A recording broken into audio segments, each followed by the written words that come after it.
آج پورے 100 سال ہو گئے ہیں جنت البقیع جو ڈیمولش کیا گیا تھا، وہابزم جب پھیلا تھا اس وجہ سے جو ڈیمولش کیا گیا تھا پورا، جو اب 100 سال کے بعد آپ لوگ لگاتار دھرنا پردرشن تو چل ہی رہا ہے، اب کیا چاہتے ہیں سعودی گورنمنٹ سے؟ کیوں جنتر منتر پہ آئے ہیں؟ جنت البقیع مدینہ منورہ سعودی عرب میں ایک مقدس پوتر جگہ ہے جہاں اہل بیت رسول یعنی رسول اللہ کی بیٹی اور بیٹی کے بیٹے اور ان کی اولاد کی قبریں تھیں، ان کے جو ازواج پتنیاں تھیں ان کی قبریں اور جو ان کے اصحاب تھے ان کی قبریں تھیں۔ آج سے 100 سال پہلے آل سعود نے فتویٰ دے کر اس کو ہٹا دیجیے سر، ان قبروں کو اور جو مزارات درگاہیں وہاں بنی ہوئی تھی جنہیں ہم ہندوستان کی زبان میں درگاہ کہتے ہیں، ان کو گرا دیا تھا، توڑ دیا تھا، منہدم کر دیا تھا۔ 100 سال سے مسلسل یہ مطالبہ چل رہا ہے، لیکن افسوس کی بات یہ ہے کہ جس رسول کے، جس پرافٹ محمد صاحب کے حکم کو ہمیں ماننا چاہیے، ان حکم کو ماننے والوں نے ہی توڑا تھا۔ سب سے بڑے افسوس کی بات یہ ہے۔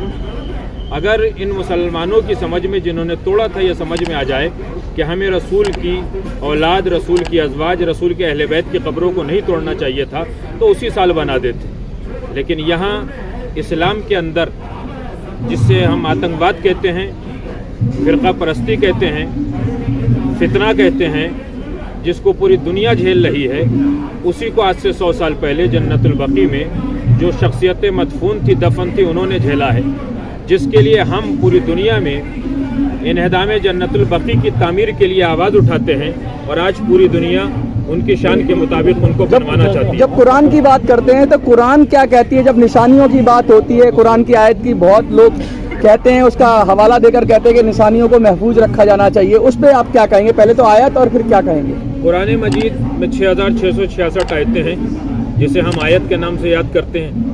آیت کا مطلب ہے نشانی، اور نشانی جو ہوتی ہے وہ ایشور، پرماتما، اللہ، گاڈ، واحد گرو کی ہوتی ہے۔ یہ دنیا پوری نشانیاں اسی کی ہیں، اور اسی میں وہ نشانیاں اولاد رسول کی تھیں۔ کسی بھی نشانی کو جو ہمارا عقیدہ ہے آستہ ہے الحمدللہ رب العالمین، اس کو مٹانا کسی انسان کے لیے صحیح نہیں ہے۔ یہ پرماتما اور ایشور کے سامنے ہم اپنی طاقت دکھا رہے ہیں، ایسی طاقت دکھانے والوں کا انجام بہت برا ہوتا ہے اور ایک دن وہ برباد ہو جاتے ہیں۔ جنت البقیع یا تو بن جائے گی، یا سعودی عرب میں جو آتنکوادی وچار دھارا ہے، کٹر پنتھی وچار دھارا ہے، وہ بہت جلدی سماپت ہو جائے گی اور پوری دنیا میں بہت جلدی امن اور شانتی قائم ہوگی۔ اسی سے جنت البقیع کی بھی تعمیر ہوگی۔ کون کون وہ وچار دھارا ہیں جو اس کو پوشت کرتی ہیں؟ جو وہابزم ہے، لگاتار یہ بڑھتا جا رہا ہے اور یہ پوری دنیا اس سے پریشان ہے، کون لوگ ہیں جو اس کو پوشت کر رہے ہیں؟ صرف مسلمانوں میں وہی کچھ لوگ ہیں جو اپنے آپ کو کہتے تو وہابی ہیں، لیکن وہابی فرقے کا وجود اسلام میں نہیں ہے۔ اسلام میں یا تو متقی کا وجود ہے قرآن مجید کے اندر، یا مومن کا وجود ہے قرآن مجید کے اندر، فالوور حضرت محمد مصطفیٰ کا وجود ہے۔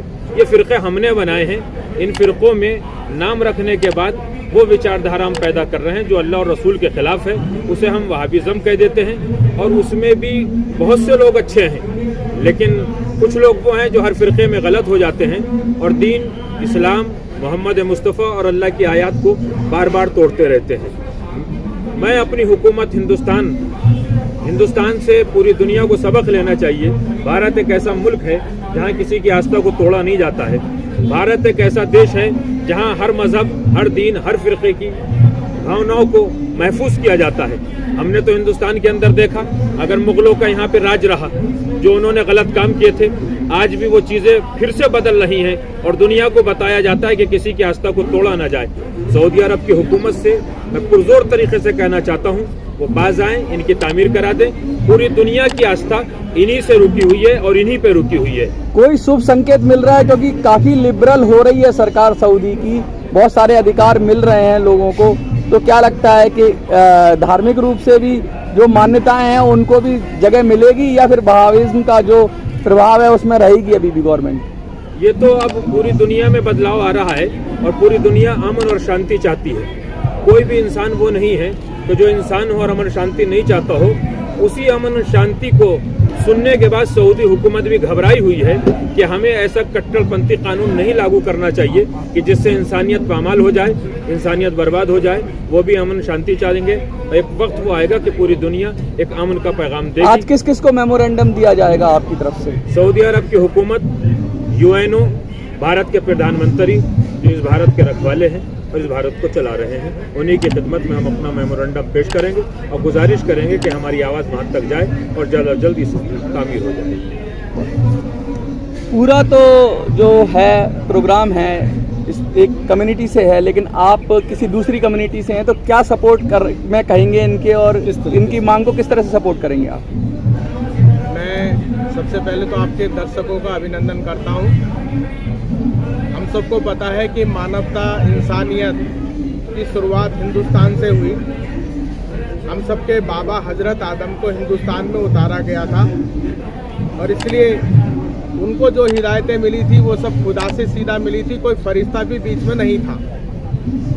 और जो इंसानियत प्योर रूप से हिंदुस्तान से रूपी गंगोत्री से निकली और गंगा सागर हजरत मोहम्मद साहब सल्लल्लाहु अलैहि वसल्लम के यहाँ तक पहुँची और बीच में कई प्रकार की विकृतियाँ आती रही, इसलिए 1,24,000 नबी भेजे गए ताकि वो उन विकृतियों को जो इंसानियत के अंदर आ रही उनको ख़त्म करते चले जाएं। लेकिन आखिरी नबी को भी कई तरह की समस्याओं से और उनके परिवार को भी कई तरह की समस्याओं से गुजरना पड़ा, चुनौतियों से गुजरना पड़ा, लेकिन अल्लाह की ताकत उनके साथ थी, इसलिए वो हमेशा जीतते रहे। लेकिन उनके बाद भी, इस्लाम के मुकम्मल होने के बाद भी कई तरह की लोगों के द्वारा कट्टरता, सच्चाई पे चलना चाहिए था लेकिन कट्टरता को बढ़ाया गया और कहीं ना कहीं ये बात कोशिश की गई कि नबी जो है या इस्लाम जो है वो ये चाहता है कि हम लोगों के दिलों पर राज करें, लेकिन वो इम्तिहान वाली जगह, ये दुनिया जो है हर इंसान के लिए इम्तिहान है, इस इम्तिहान वाली जगह पे राज पर वो जो है जमीनों पर करना चाहते थे। ये एक विकृति थी जो दुनिया को इम्तिहान समझता है और दुनिया की बाद की दुनिया को मुकाम समझता है, वो अच्छाई, सच्चाई और नेकी के रास्ते पे चलता है, इसलिए उसको जो है हर प्रकार के बिगाड़ों से निकाला जा सकता है। वो शैतान के हाथ की खिलौना नहीं बनता। लेकिन जो लोग जमीन को और जिंदगी को ही मुकाम समझते हैं, उनके अंदर अनेक प्रकार के बिगाड़ आते हैं। इसी प्रकार का बिगाड़ उनके अंदर आया था और जैसे मौलाना ने बताया कि हिंदुस्तान में भी कुछ कालखंड में बिगाड़ करने की कोशिश की, उनको आज हिंदुस्तान की आवाम जो है, जहां से इंसानियत शुरू हुई थी, वो बदल रही है। और एक मौका ऐसा भी आएगा जब पूरी दुनिया की इंसानियत प्योर होकर के, पाक होकर के इस जगह को, जहां पर हजरत मोहम्मद साहब सल्लल्लाहु अलैहि वसल्लम की बेटी, इकलौती बेटी और उनका पूरा परिवार वहां पर आराम कर रहा है, उसको छाया मिलने लगेगी, उसको एक मुकाम मिलेगा। और इस काम में हम सब लोग इन सब की 100 साल पुरानी मांग के साथ में हिंदुस्तान भी खड़ा है। जय हिंद, जय भारत। सर, जैसे अभी आपने बताया कि ये सऊदी में ये प्रकरण हो रखा है, हिंदुस्तान में भी जब राम मंदिर को लेकर समर्थन की जरूरत पड़ी तो कई सारे मुस्लिम संगठनों ने उसका समर्थन किया कि वहाँ पे भगवान राम का मंदिर बनना चाहिए। क्या ऐसे कोई हिंदू संगठनों ने भी इस मुद्दे का आपका समर्थन किया है? मैं ये कहना चाहता हूँ कि हम लोग हिंदुस्तानी के बीच में कोई तिरफरका नहीं रखते। बहुत सारी चीज़ें हम लोग कर रहे हैं और आज मैं आपके सामने सबूत हूँ कि यहाँ बैठा हूँ और इसका समर्थन कर रहा हूँ। तो इसका मतलब है कि हमसे जुड़े हुए, हमारी विचारधारा से जुड़े हुए सभी संगठन इसका समर्थन कर रहे हैं। आखिरत की बात की जा रही है, लगातार इस जिंदगी की बात कर रहे हैं, जो जिंदगी में रहते हैं, और आखिरत जो जिंदगी के बाद की जिंदगी है, उस पर क्या कहेंगे? उनका क्या होगा जो अब ये सारे फितने कर रहे हैं, उनको क्या संदेश देना चाहेंगे आप? जाहिर सी बात है कि आखिरत का सभी को मालूम है कि जो दुनिया में आने के बाद जो बुराइयां करेगा, जो लोगों के साथ जुल्म करेगा, उसको आखिरत में उसका नतीजा भुगतना है। जैसे हमारे यहाँ कहा जाता है कि उसको जहन्नुम में जाना पड़ेगा, उसे जहन्नुम की आग में जलना पड़ेगा। ये उसकी एक सज़ा है जो सरसरी तौर पर हमें पता है, लेकिन इससे भी ज़्यादा बहुत ऐसी सज़ाएँ जो कुरान मजीद में मौजूद है, उन लोगों को किस तरह से दी जाए। हमारा सिर्फ इससे कोई ताल्लुक़ नहीं है। हमारा यहाँ बैठने का और यहाँ एहतजाज करने का मकसद ये है, फातिमा ज़हरा सलामुल्लाह अलैहा वो लेडी है जो पूरे वर्ल्ड में वुमेन राइट्स के लिए जिनका नाम लिया जाता है, वुमेन राइट्स के लिए जिनको आगे रखा जाता है, जिनके वुमेन राइट्स के लिए जनाब फातिमा को नमूना अमल बना के पेश किया जाता है कि ये वो लेडी है जिससे तमाम दुनिया की औरतें जो है वो अपने आप को संवारती हैं और उनके तरीके के ऊपर अमल करती हैं। वो रसूल की इकलौती बेटी के जिसने पूरी कायनात की औरतों को, पूरी दुनिया की औरतों को दर्श दिया था, उन औरतों के हकूक़ को बुलंद किया था, उसी के मज़ार को उस आले सऊद ने आज से 100 साल पहले उसको मुनहदिम कर दिया, उसको तोड़ दिया, उसको अपनी मर्जी से, यानी एक जो कट्टरपंथी जिसे कहना चाहिए, एक वो तरीका कि जिसे बगैर किसी की इजाज़त के अपनी मनमानी से उसको ख़त्म कर दिया, जहाँ ना किसी मुसलमान के जज्बातों का एहतराम किया गया, ना मुसलमानों की सकूनियत का एहतराम किया गया, ना किसी भी इंसान की इंसानियत का एहतराम किया गया। सभी को बाला ताक रखने के बाद उन्होंने इसको मुनहदिम कर दिया गया।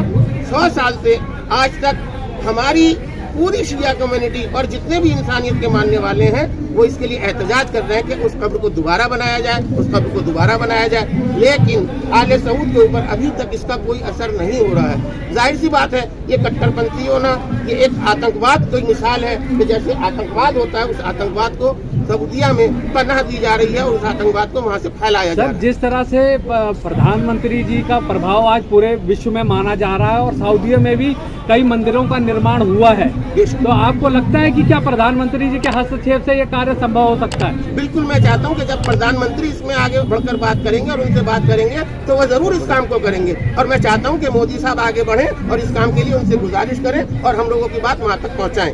इसके लिए मैं उनसे गुजारिश करूंगा और तमाम इंसानियत का दिल रखने वालों से ये दरख्वास्त करता हूं कि इस काम के लिए आगे बढ़ें, और सऊदिया से भी गुजारिश है इससे पहले कोई बवाल खड़ा हो आप इस मज़ार को तामीर करें। अस्सलामु अलैकुम व रहमतुल्लाहि व बरकातहू।